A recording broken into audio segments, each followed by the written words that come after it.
എല്ലാവർക്കും പുതിയ വീഡിയോയിലേക്ക് സ്വാഗതം. അപ്പൊ ഞാൻ വീട്ടിലെ അച്ഛനെയും അമ്മേനെയും അമ്മമ്മേനൊക്കെ ഇറക്കിയിട്ട് ഞങ്ങൾ വീട്ടിലേക്ക് പോവാണേ. വീട്ടിലാണെങ്കിൽ അമ്മയും അച്ഛനും ആദർശകാരിയൊക്കെ ഉണ്ട് കേട്ടോ. അപ്പൊ വൈകുന്നേരം ആയിട്ടുള്ളൂ. അപ്പൊ സ്നാക്സ് എന്തെങ്കിലും വാങ്ങാന്ന് വിചാരിച്ചിട്ടോ. പിന്നെ ഞങ്ങൾ വീട്ടിലെത്തി. സുധേശ്വര വീട്ടിൽ വണ്ടി ഇട്ടുണ്ട് കേട്ടോ. ഞങ്ങൾ ഏകദേശം വരുമ്പോ ഒരു 4 മണി 4:30 ആയിട്ടുണ്ടേ.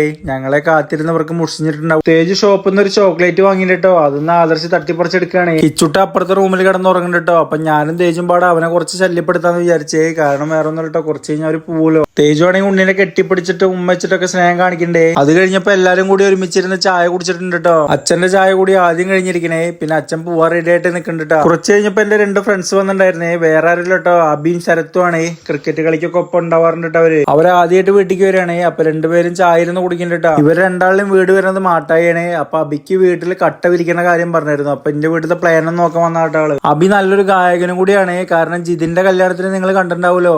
ആളാണ് കേട്ടോ കല്യാണത്തിന് തകർത്ത് പാടിയത്. നിങ്ങൾക്ക് എന്തെങ്കിലും ഫംഗ്ഷനോ കാര്യങ്ങളോ ഉണ്ടെങ്കിൽ ആള് പാട്ട് പാടുണ്ടെങ്കിൽ വിളിച്ചോളൂ കേട്ടോ. ആള് സെറ്റാക്കി തരും. പിന്നെ കിച്ചുട്ടനും ഇവരൊക്കെ എല്ലാരും പാടെ ഇറങ്ങാൻ നിൽക്കുകയാണേ. അപ്പൊ സൂര്യ കുട്ടിനെ കളിപ്പിക്കുന്നുണ്ട് കേട്ടോ. ഞാനും കളിപ്പിക്കണ്ടേ. കിച്ചുട്ടനാണെങ്കിൽ ഞങ്ങളെന്നൊക്കെ ആയിട്ടൊന്ന് സെറ്റായിട്ട് വരായിരുന്നു കേട്ടോ. അപ്പോഴേക്കും അവര് പോവായി. 2 ദിവസം കൂടി കിച്ചുട്ടൻ ഞങ്ങളടുത്ത് നിൽക്കുകയാണെങ്കിൽ കിച്ചുട്ടൻ പറയേ അച്ഛനമ്മയും പൊക്കോ, ഞങ്ങള് വല്യച്ഛനും വല്യമ്മയുടെ ഒപ്പം നിൽക്കാന്ന് പറയൂട്ടോ ആള്. ഇപ്പോഴാണെങ്കിൽ ആള് ചിരിങ്കളിയൊക്കെ തുടങ്ങിയിട്ടുണ്ട്. അപ്പോഴേക്കും പോവാറായി. ഇനി അടുത്ത വട്ടം വരുമ്പോഴേക്കും പിന്നെയും പരിചയക്കേടാവട്ടോ ആൾക്ക്. കിച്ചുട്ടനാണെങ്കിൽ ചെറിയ പേടിയുണ്ടേ. അവരാണെങ്കിൽ വണ്ടിയിൽ കയറിയിരിക്കണ്ട്. ഇനിയിപ്പോ അവരെങ്ങാനും ഇന്നെ കൂട്ടാണ്ട് പോകുന്നുള്ള പേടി ആൾക്കുണ്ട് കേട്ടോ. അങ്ങനെ എല്ലാവരും ഇറങ്ങാൻ നിൽക്കണേ. ബേഗും കാര്യങ്ങളും സാധനങ്ങളൊക്കെ വണ്ടിയിൽ കയറ്റിട്ടുണ്ട് കേട്ടോ. ആദർശനാണെങ്കിൽ തേജുവിനെ ഇടയ്ക്കിടയ്ക്ക് ചൂട് പിടിപ്പിക്കണേ. എന്നാലും അവന് സമാധാനമുള്ളൂ കേട്ടോ. തേജു ആണെങ്കിൽ ആകെ സാഡായിട്ടിരിക്കണേ. കാരണം 2 ദിവസം എല്ലാവരും കൂടെ ഉണ്ടായില്ലോ. ഇപ്പൊ പെട്ടെന്ന് പോവാന്ന് പറഞ്ഞപ്പോ ആൾക്കൊരു വിഷമട്ടോ. അതാണ് കഴിഞ്ഞപ്പോ പിന്നെ അമ്മയും ആരും തേജപ്പനും സൂര്യൊക്കെ പാടെ കുറച്ചു നേരം ഫോട്ടോ എടുക്കണം. പിന്നെ അവരെല്ലാരും വണ്ടി കയറി പോവാൻ നോക്കുകയാണേ. കിച്ചപ്പനാണ് ഇങ്ങടെ തന്നെ നോക്കിയിരിക്കട്ടെ ഞങ്ങളതിനൊക്കെ. എല്ലാവരും വരുമ്പോ നല്ല സന്തോഷം, പോകുമ്പോ ഒരു വിഷമമാണല്ലോ. അത് പിന്നെ എല്ലാവരും മുഖത്തുണ്ടാവുകയെ. അത് സൂര്യയുടെ മുഖത്ത് പ്രത്യേകിച്ച് കാണാണ്ട് കേട്ടോ. പിന്നെ ഞാൻ വീഡിയോസും കാര്യങ്ങളൊന്നും എടുത്തിട്ടില്ല കേട്ടോ. പിന്നെ നൈറ്റ് ആയപ്പോ നല്ല മഴ ഉണ്ടായിരുന്നേ. മൊത്തത്തിൽ ഞാനും തേജൊക്കെ സാഡായിരുന്നു കേട്ടോ. വേറെ ഒന്നല്ലേ, എല്ലാവരും പോവുകയും ചെയ്തു. പിന്നെ സാറ്റർഡേ സൺഡേ ലീവും കഴിഞ്ഞല്ലോ. നാളേക്ക് ജോലിക്കും പോകണം, തേജുവിന് ക്ലാസ്സിനും പോണേ. അപ്പൊ ആളിരുന്ന് പഠിക്കുന്നുണ്ട് അവിടെ ഇരുന്നിട്ട്.